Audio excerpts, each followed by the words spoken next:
I'll join palms and repeat after me. I take refuge in the Buddha.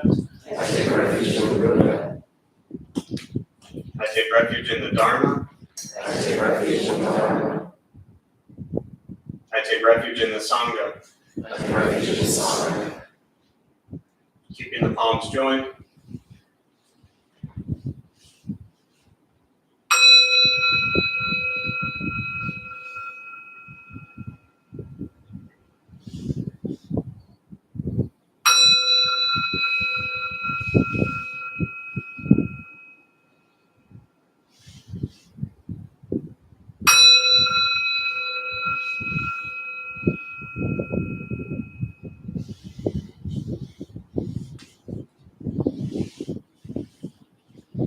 Put the palms down.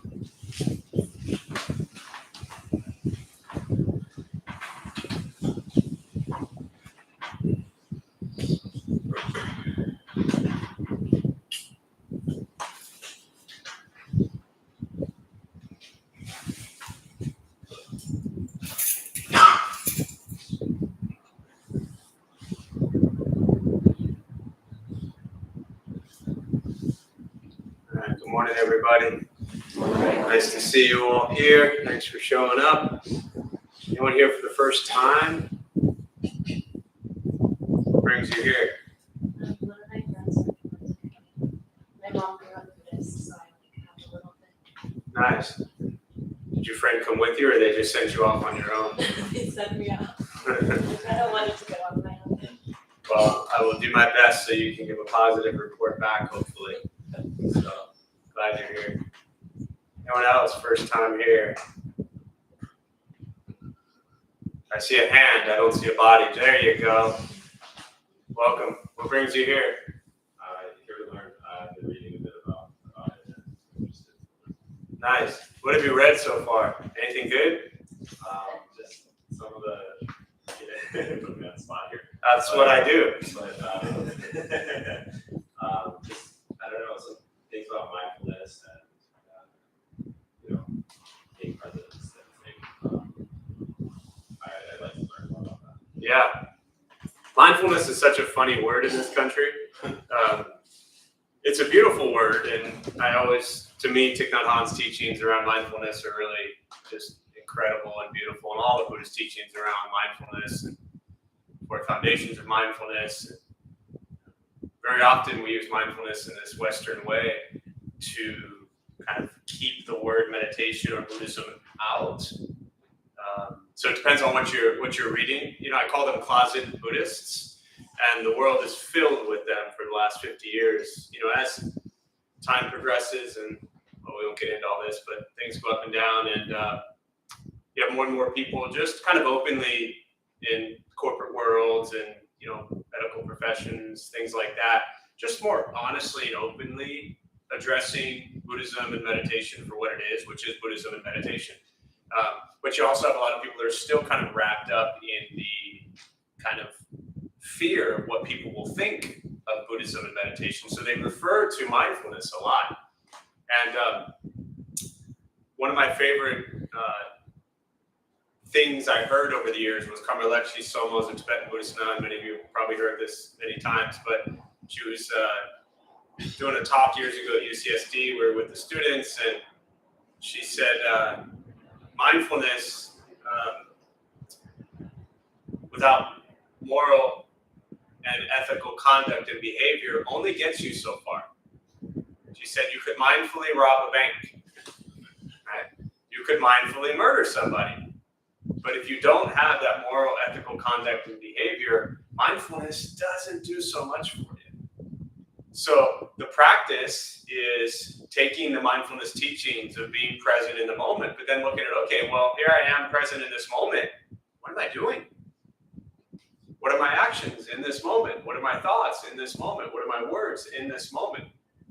So take mindfulness, bring it to the present moment, and then really address our own conduct and behavior. That's this entire practice. I mean, that's what the Buddha spent 45 years teaching. That's what the last 2,500 years of these teachings is teaching. which is to be fully aware of what you're doing in every single moment. Sounds fun, right? It's not. It's early on. I often say it's kind of annoying. Again, a lot of you, some of you are like day one, and some of you have been, miserably failing at this stuff for 40 years. Just kind of depends on where you're at with this journey. But early on, it is kind of annoying to have to like stop and think, like, okay, what is my intention with this? What often people do, I don't like to generalize, but what often people do is they live their lives throughout their day. You get up in the morning, whatever time it is, you go through your day. Nighttime, you bust out your journal. You start journaling, you start reflecting, you start looking at what you did all day long. And you process, well, that was healthy, well, that was unhealthy, that was pleasant, that was unpleasant. Okay? This practice is to do that all day. Now, if you are a journaler, that would take a lot of time. But begin to kind of, one practice I often share is, maybe take an hour of your day and say to yourself, for this hour, I'm going to pause after each thought. I'm going to pause after each word. I'm going to pause after each action. Because your whole life, the happiness of your life and the misery of your life, comes from all of those actions. So begin to kind of break it down and slowly throughout your day recognize where your intention is at. And that's why it's kind of, I say annoying, because it breaks up the routine of this race of what we're trying to get through and go through our entire day just to, bang out a bunch of stuff. And then we're like, all right, how was my day? I was kind, I was unkind, right? So, last thing I'll say on that is, especially for those who might be brand new, is what this then does is it holds up a mirror and it kind of forces you to reflect on, maybe I'm not as nice as I thought I was. Maybe I'm not as kind as I thought I was. Maybe I'm more kind and more nice than I thought I was. And then once you go through that whole process of labeling and judging yourself, then you got to give yourself a break and say, hey, I'm just human. I'm working on it.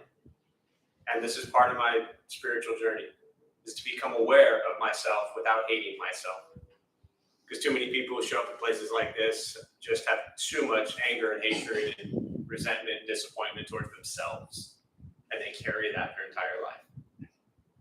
And then they sit down and they want meditation to heal all of that. And all meditation is doing is creating a space for you to reflect on all of that. So, all right. So with that, and to those who are joining virtually, welcome. Glad you're here. There's a chat box, as you can see on the screen. Feel free to say hello, introduce yourselves. We'll start with the meditation practice. A couple things to tell you before we begin. Nothing's going to happen to you. You're not going to float away. You're not going to have any mystical, magical experiences. The mind that races all day long is not going to shut off. Don't judge your practice. You don't ask yourself, is this working or not working? Are you doing it right or are you doing it wrong? We're just going to sit. We're going to breathe. You'll hear sounds inside the room, sounds outside. This is life. Life is filled with chaos. And this practice is learning to get quiet and still within all of the chaos. Posture, you want to be comfortable.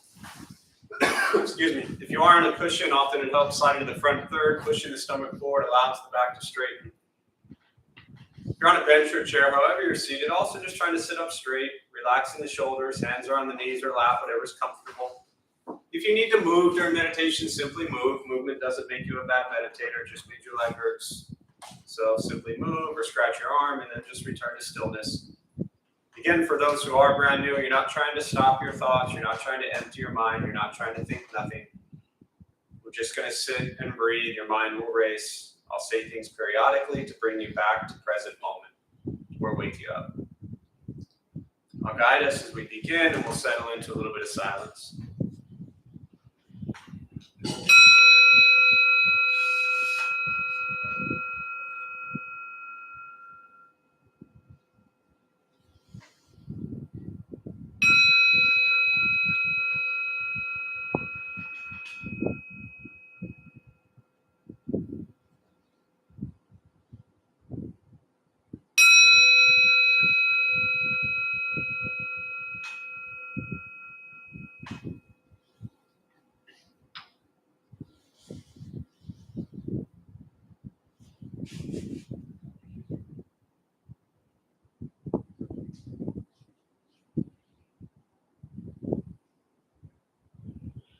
And starting with the eyes closed if comfortable,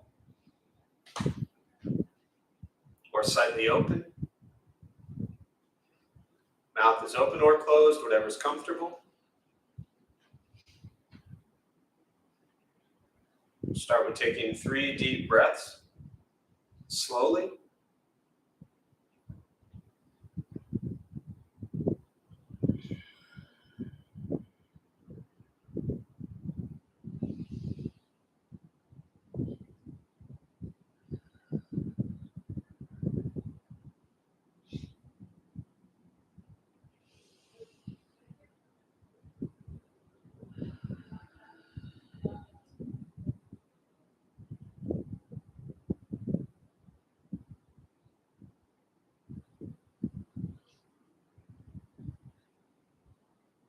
And eventually settle into a natural rhythm of the breath.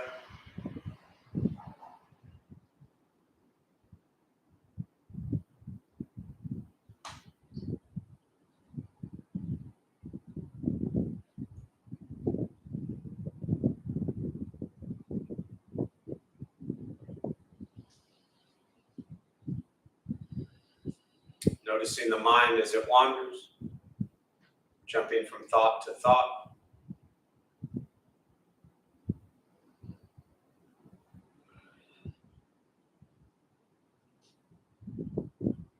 Start with gently guiding the attention, focus to the stomach or chest.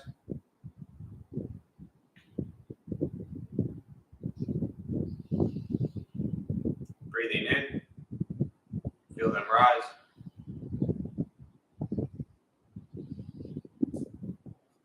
Breathing out, they fall.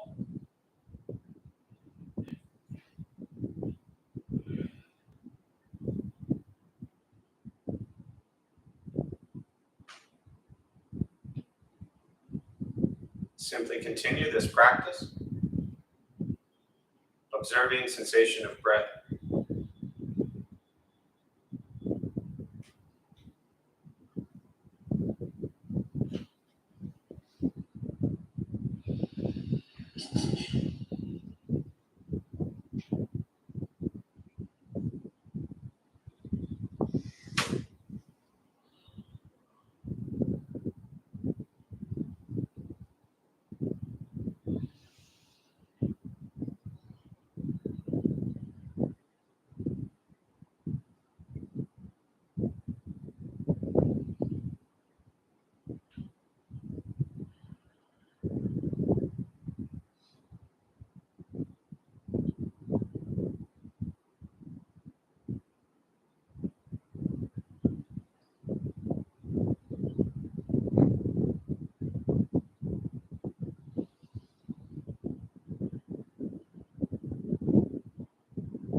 As the mind wanders, lost in thought, recognize it.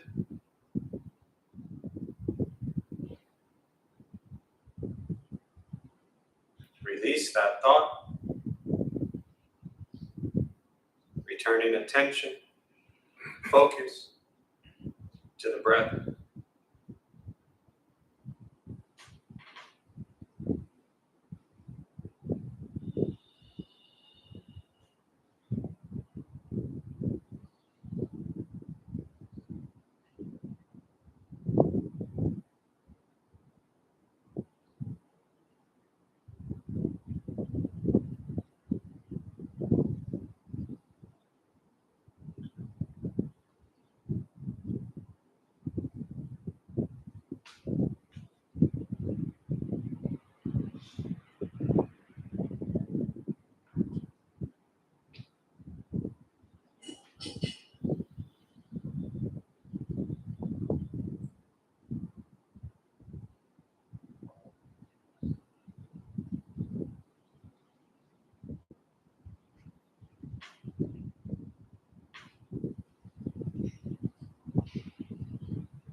Breathing in,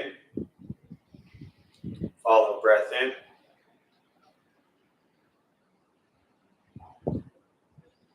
Breathing out, follow breath out.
Keeping the mind alert.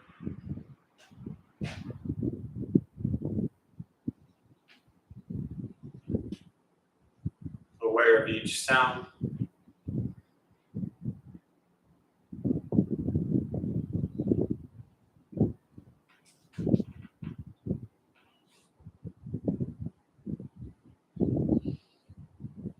Each thought.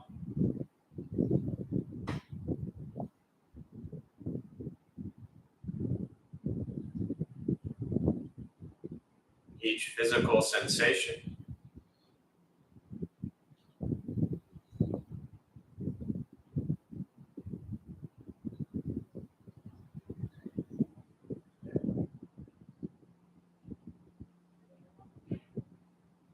Yet concerned with nothing but sitting, breathing.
Letting go of expectations. Letting go of judgments from your practice. Just sitting, breathing.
but the body is still,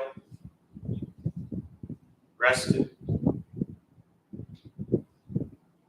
and the speech quiet, aware of all sounds, and the mind learning to settle, know what it's like to just sit and breathe.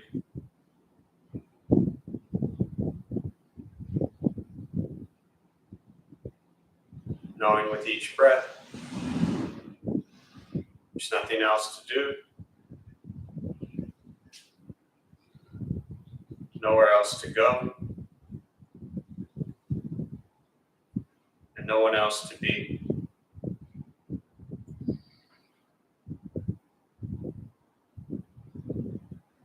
Everything beautiful, exactly as it is. Sitting, breathing.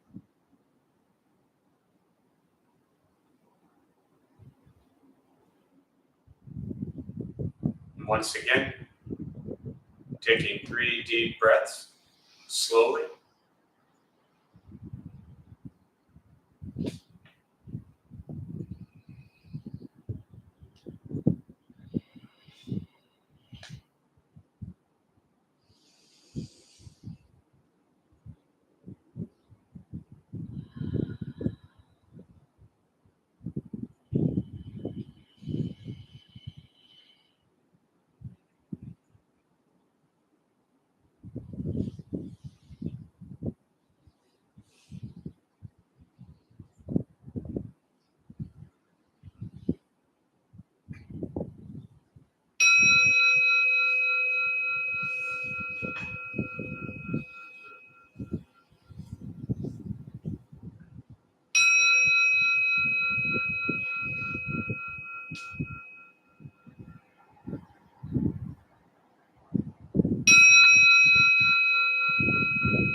And as you slowly open the eyes, slowly beginning to move,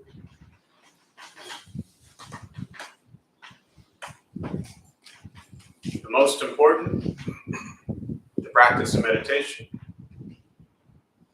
is to recognize how you feel now, immediately after. Compare this to how you typically feel throughout your day.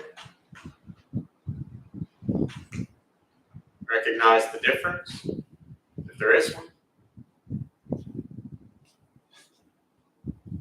Ask yourselves how you prefer to feel every day for the rest of your life. And realize every feel now, if it's quiet, calm, and still, or a busy mind, racing mind, whatever you're sitting with at this moment, has nothing to do with anything I said. It's nothing to do with how we sit and hold the hands or cross the legs. It's nothing to do with the sounds around us or anything else for that matter. It's everything to do with your own mind and your own mind's reaction to an external condition. This is what the Buddha called pratitya samuppada, means dependent origination. This is the basis of the Buddha's awakening. The word Buddha simply means awakened. He was a human being, no different than any one of us, who began to understand why he suffered, why he got angry, sad, depressed, stressed, anxious. He began to understand the causal relationship of all phenomena. What that means, very simply, for all of us, regardless of where you come from or what you believe in or where you think you're going, your whole life is filled with things that happen. You react. More stuff happens, more reactions. It's That's what we get every day. This practice is simply learning what it's like to respond to something quietly, peacefully, still. Because for most of us, the way you responded to the last 20 minutes is quite different from how you respond to everything else that's happening throughout your day. So all we're working on is closing the gap to where the way you feel now is closer to how you feel always. Just as driven, motivated, productive, successful, whatever that means to you in your respective lives. But with a mind that's steady, clear, focused, distracted by nothing, disturbed by no one. Imagine going a day without being disturbed by someone. Imagine going an hour without being disturbed by someone. This practice is not easy. It's not necessarily fun. It's not an escape, as often people think it is. If your life is a crazy, hectic, stressed out mess, meditation doesn't fix that. It helps you become aware of why your life is a crazy, hectic, stressed out mess so you can actually change the way you live and find a healthier balance in your life. Meditation is not an escape. It's direct perception into the present moment. And very often that present moment is filled with tremendous conflict, difficulty, challenges. And it's learning to be with life as it arises. Not trying to run from everything or everyone. Unless you're unsafe, please run. Meditation is free. Buddhist practice is free. It's sitting, breathing, becoming aware of what you think, what you say, what you do. And that's it. Once we stop trying to change, fix, control, manipulate everything and everyone around us, which is where we spend so much of our time hoping they do this, hoping they do that, wishing they would do this, wishing they would do that. Once we set all of that down and we work on changing our mind and our reaction to the world around us, life gets simpler. And in reality, not much changed, but you. And that's what we're working on. I get it, if the whole world would just stop and do every single thing we want them to, then life would be grand. But the reality is, I hate to break it to you, that is never going to happen. Like ever. So stop trying to change everyone and everything else and work on changing yourself. And again, that's why this is fun. Because in order to change yourself, you have to recognize, well, what is it I should change? I mean, I'm sure none of you need to change. You're all good. But quite possibly there's things about you that you can change. And that's really an early step in this practice. What do I want to change about how I am? What do I want to work on? So I'm a kinder, gentler, happier, healthier person. And then nobody bothers you. Because as I always say, their mess is their mess. Don't make their mess your mess. Most of us have enough of a mess on our own in our head. We don't need to take on everybody else's. So with that, I'll pause. For me, I really just prefer to respond to questions, meditation, Buddhist practice, anything that you're sitting with. And we'll use the rest of our brief time this morning. And for those who are joining virtually, again, welcome. Glad you're here. Feel free, if you have any questions, to throw them in the chat box, and I'll do my best to respond there as well. So well, that was quick, Sam. You've been sitting with that since Tuesday, or what? Yeah, basically. Pretty much, huh? No, it was actually when you talked about intention. I've been realizing lately that intention, as basic as it sounds, is something that I struggle with. I'm trying to be more in touch with my intention for not just each sitting, but each activity I do. So I went to some social thing last night. Just on the way there, I was trying to say, what is my intention for this? You know, without making it too big, without making it too, like, you know, something that'll lead me to expectations that ultimately cause me to suffer. And I realize it's the same with feelings or, you know, needs. It's kind of hard if you really try to get in touch with your own intentions. Oh, it sucks. Yeah. It's not hard. It sucks. Yeah. So, but that's the practice, right? Mm-hmm. Since you're right next to the camera, I won't repeat it. I'm sure they heard. But for anyone in the back who didn't hear, what he's saying is that going last night to a social event, stopping and recognizing what are his intentions. And you're saying that's something you struggle with. So there's two parts to this. There's the struggle with stopping, pausing, reflecting, as I started to talk about at the beginning, and being aware of what our intentions are. That's one piece of it. The other piece is when we begin to recognize our intentions, where are they coming from? And this is where we look at the Buddhist teachings very fundamentally. He said, look, the cause of our suffering, the second noble truth, right? The first one is dukkha, discomfort, angst, dissatisfaction. We're going to struggle a lot in our life. It doesn't mean all life sucks. It just means you're going to struggle. And the second one is the cause, greed, anger, ignorance, known as the three poisons. And the practice to overcome greed, anger, ignorance is the practice of generosity, right? To overcome greed, the practice of compassion to overcome anger, the practice of wisdom to overcome ignorance. So when you pause and you're getting in your car or whatever your mode of transportation you took, to get there, maybe you're in a helicopter, who knows, and you get to the social event and you're on your way there and you're thinking, what is my intention? Ask yourself those three things: greed, anger, ignorance, or generosity, compassion, wisdom. It's all right there. So what happens is it kind of narrows down, again, at least if you're going to look at what the Buddha was teaching, right? It kind of narrows down what these options are. Now, there's a lot of different words, emotions, feelings that will arise in that moment of what is my intention. But how much of our intention is driven by wanting to make sure I get what I want? And how much of our intention is driven by the awareness of other people in the world that are equally as important as we are? And when you ask yourself this day in and day out, you begin to learn a lot about your intentions, and then you begin to, and you continue to cultivate, continue to practice to where the intentions are shifting. It's not all about us. That makes sense? Yeah. What else? Yeah.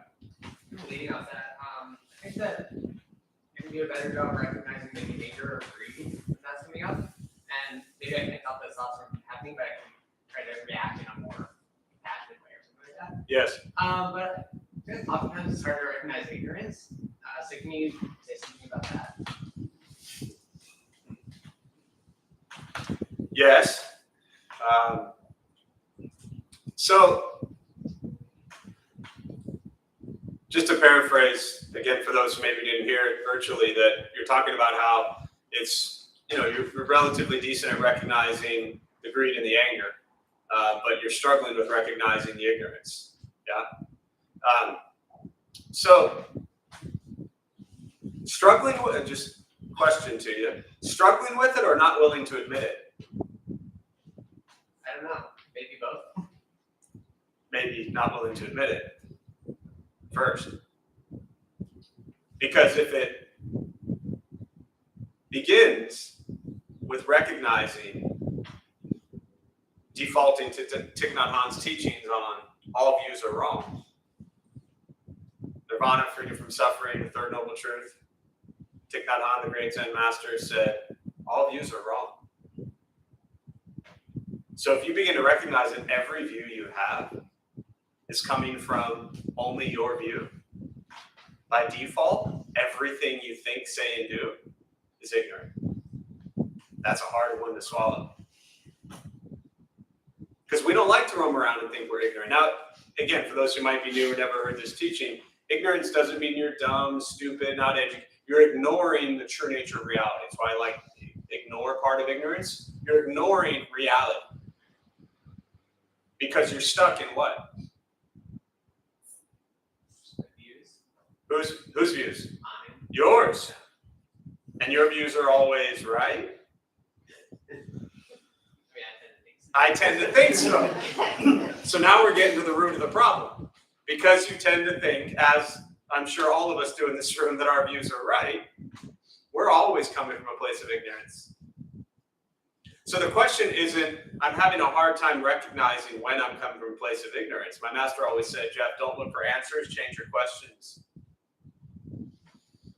Just recognize that everything unless you're roaming around as a fully enlightened being, is coming from a place of ignorance. This is hard because we don't want to, and again, it's semantics here, and and I'm just talking about the English language. We don't want to think about, at least this moment, we don't want to think about us being ignorant. That doesn't sound right to most people. It's often the ego for many people. It's easier to say I'm greedy. It's easier to say I'm angry. But I don't want to admit I'm ignorant. That sounds terrible. So if you struggle with that word, which many people will, instead of saying, I'm not aware of my ignorance, just ask myself, is this absolute wisdom in this moment? Is everything I'm thinking, saying, and doing coming from a place of absolute wisdom? And if the answer to that is no, then you're abiding and coming from a place of ignorance. Which doesn't mean you have to throw in the towel and surrender and be like, oh, I'm just a big piece of shit. It just means you're coming from your view. Ever been in an argument? Yeah. I wish you could have seen that smile, I always wish you could always see the stuff I see. But when you're in that argument, you think you're right?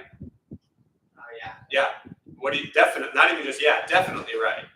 And what does the other person think? That they're right. That they're right. This is the nature of all conflict in the world. Ever, like, through this argument or a argument, realize that you were wrong and then argued anyways just because you wanted to win the argument? I'm looking at that expression, that tells me yes, I know that because I spent most of my life doing that. And once you recognize in the argument, you're like, oh, I'm wrong. But then the ego goes into overdrive and it's like, well, I'm wrong on what we're arguing about, but I'm at least going to win the argument. So I feel better about myself because I won something. All ego-driven. I don't look at each moment and think, can I abide in ultimate wisdom? I just recognize at each moment I'm abiding from a place of ignorance. And if I drop as much as possible the sense of self, the non-self practice, the non-attachment to myself, the views, and open to the possibility that every single human in this world has their own views, less struggle, less fights. So the easy answer, like I said, is we're always coming from a place of ignorance, unless we're fully enlightened. So, yeah.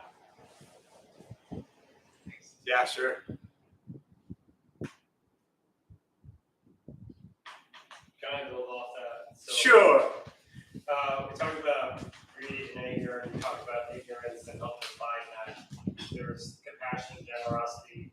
Can you help define wisdom? Because if we don't have, if all views are wrong or just unique to each individual and their experience, then how do we define wisdom? The other two are relatively easy. So you think. Again, now I get to pick on two of you back to back, right? It's so easy, you say, to recognize how greedy you are. It's so easy to recognize how angry you are. It's easier to define. Or to define, sorry. I can start to recognize those, right?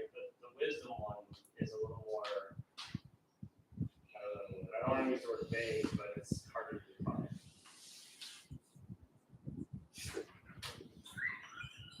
I just go through this scale in my head on 1 to 10. It's like, when you go get Thai food and they want to know like how spicy you want it.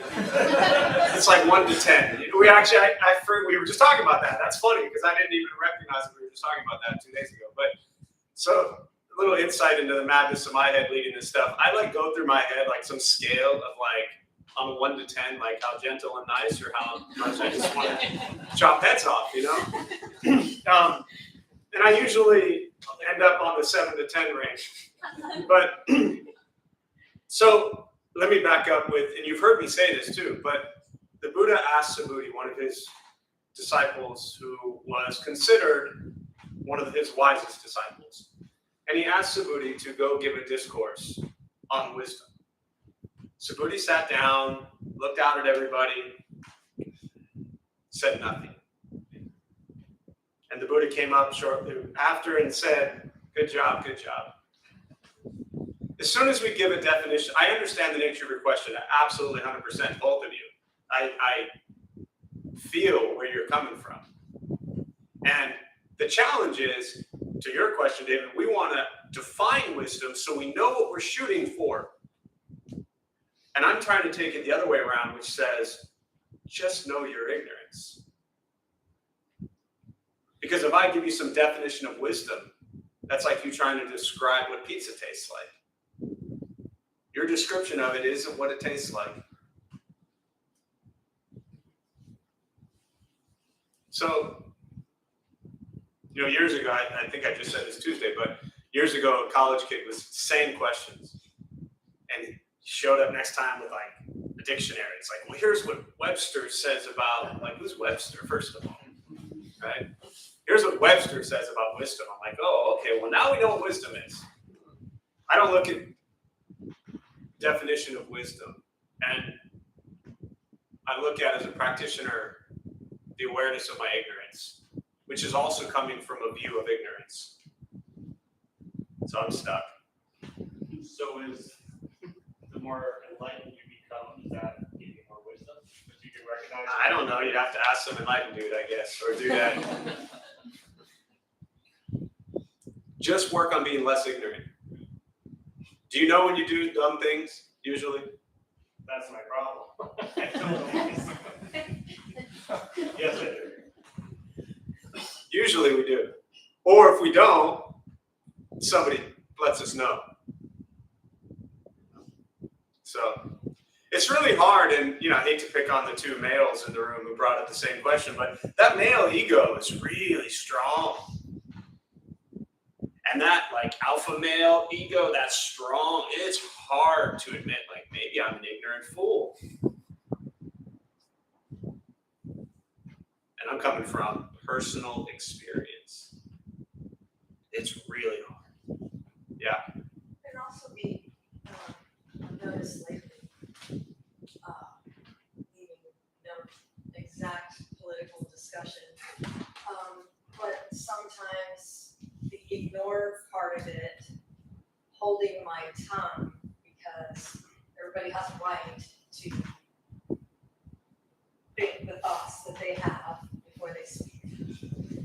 And then pulling back and having the wisdom to say nothing, or I see where you're coming from, or and then sometimes missing where they're coming from. Discussions where I've said things that think it was fine for me to say whatever I said, and have someone later tell me, "You're so mean. That's so horrible what you said. I don't know what you're talking about. I just said what I felt." And to me, that was ignoring that other people might not appreciate what I had to say at that time. I don't know if that's what you're talking about, but that is super hard. Definitely. To say nothing.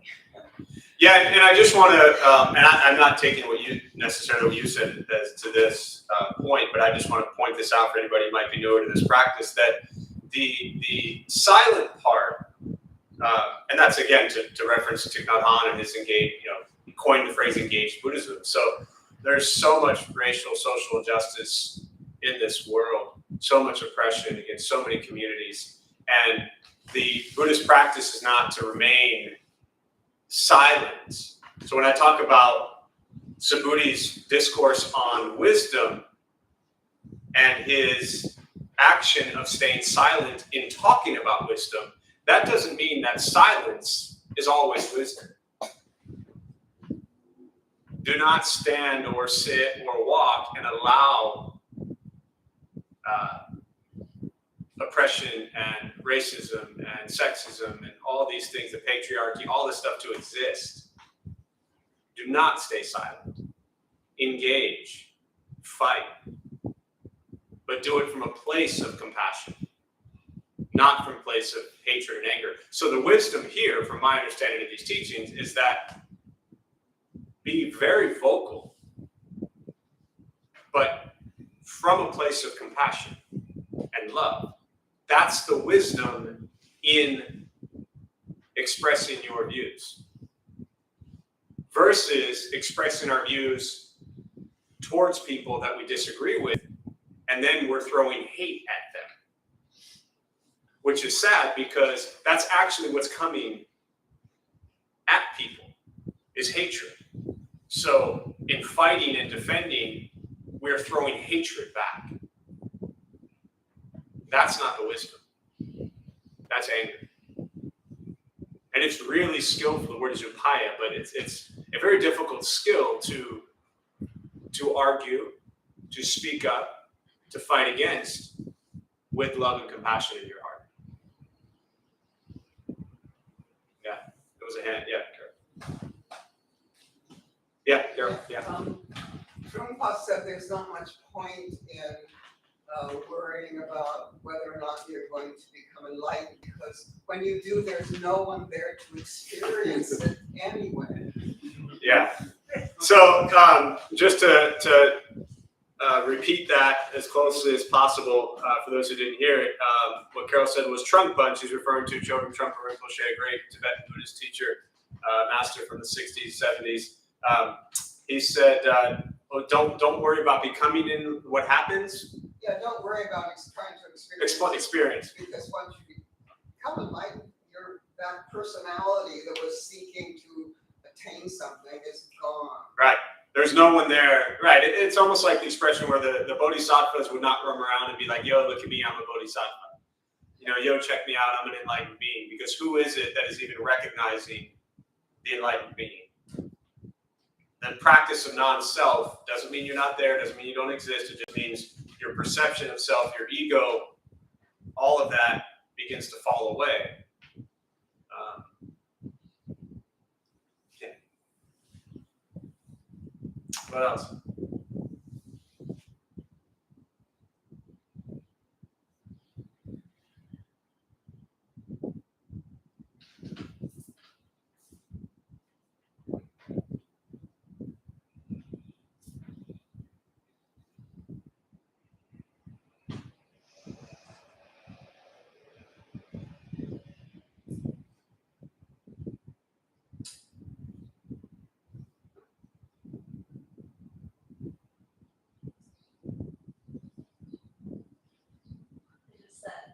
I'm too scared to talk. It's all right. You want a microphone? No, yeah. So we all go through things, and the whole when it rains it pours. And I've noticed that I've created this habitual thinking of when's the next shoe gonna drop. And like almost like life can feel like a haunted house where you're like, I'm okay, but what's gonna jump out? Aware that the answer is to be in the moment,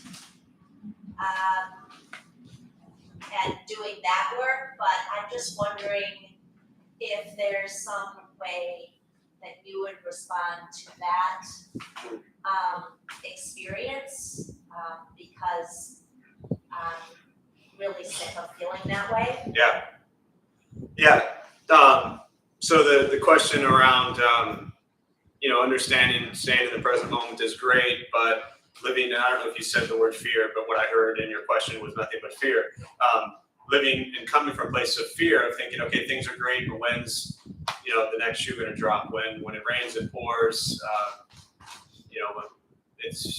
You said it's like living in a haunted house where you're just waiting for something to come out. Anytime that we, and this is not necessarily directed at you, but for everyone, as I always do this, anytime that we go through life and we experience trauma, tremendous trauma, PTSD is a real thing. And when we've experienced trauma in the past, having worked with active military combat vets for, 15 years, really, there's a constant fear. And working with children who've been abused, adults who've been raped, you name it. And so many of us live in fear. So what I'm going to say, which is actually even surprising me right now that I'm going to say this, is there's no need to be in fear because you already know misery is coming. I actually laughed to myself when I had that thought, and I did this quick thing of like coming back to my intention, like, am I going to say this? And I'm like, yes, I am. You already know what's coming. It's the one thing, one of my favorite things about the Buddhist teachings is the very first thing he said, like, he's this enlightened person, and all of a sudden they sit down and he's going to teach them, and he's like, here's the first thing I'm going to teach you. Life is filled with suffering, folks. So instead of, Trungpa also has incredible teachings on this, but and a lot of great Buddhist teachers will talk about just instead of like being afraid of the stuff that's coming, just welcome it. Right? I mean, as probably half, if not more, of the people in this room are in therapy, dealing with PTSD, dealing with tremendous trauma, you work on that side of things also. That's what therapists are for. That's why they're there, and they're incredibly helpful for everybody. And you can work on solving all your trauma and, trying to close those chapters as long as you'd like. But there's more chapters waiting for us. For me as a practitioner, I wake up every day and I'm like, today is going to be hell. And so you just dance with it. You laugh with it. You have fun with it. There's that one, I think it was, I mentioned his name a lot today, but Thich Nhat Hanh about, someone shared it recently, his quote or something about, there's like the master and disciple walking in the rain and the one's like hurrying along, and then the wise disciple says, what's your hurry? The rain is everywhere. It's all waiting for you. So smile at it. It's coming. And at least maybe the fear of it, because what happens is, and I love the acronym FEAR, false evidence appearing real. Very often, it's not the actual occurrence of what happens that destroys us. It's the 12 months of fear that we just put ourselves through for the one moment that fell apart that we will recover from. But we just destroyed ourselves for 12 months afraid of what's going to happen. And then it happens, and then we spend the next 10 years in therapy over it. But the fear is what kills us. Trungpa's, one of his favorite things, my favorite thing he said was, Buddhist practice is like you're on a really tall building. And the bad news is you've jumped. The good news is there is no ground to fall on. You're just constantly falling.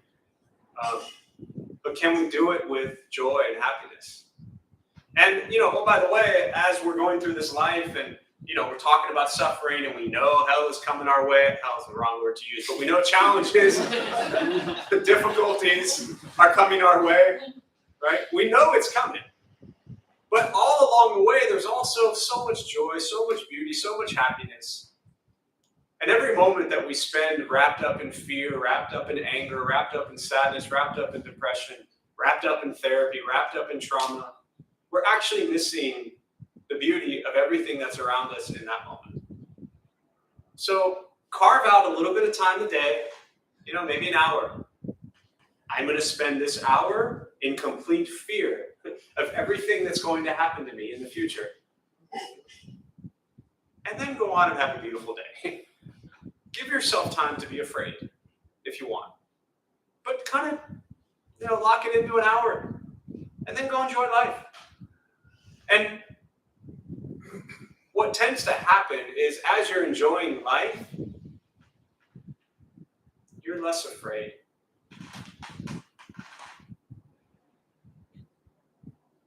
So many people are afraid of dying. But our greatest fear, I find in most people, is we're afraid to live. And when the time comes, even if you're aware of it, that you are dying, I mean, we're all dying every moment, but at that moment, when you look back,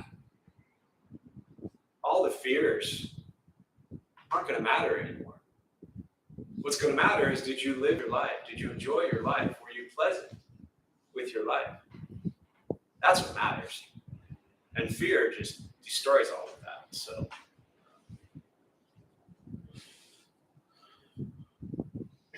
yeah, I don't know. Hope that helps. All right, anything else before we, any final thoughts or questions before we close? If anyone has anything they've been sitting with for a while and afraid to ask?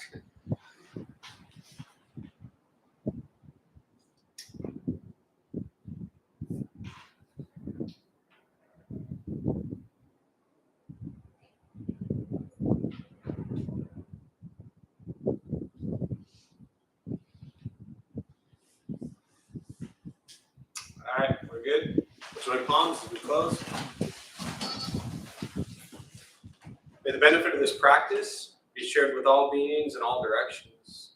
May all be at peace. May all be free from suffering. May any merit gained from this practice be transferred to Carol's mother during her time of rebirth, and to Carol and her family and friends who suffer at this time. May they all be at peace. May we all be at peace and free from suffering.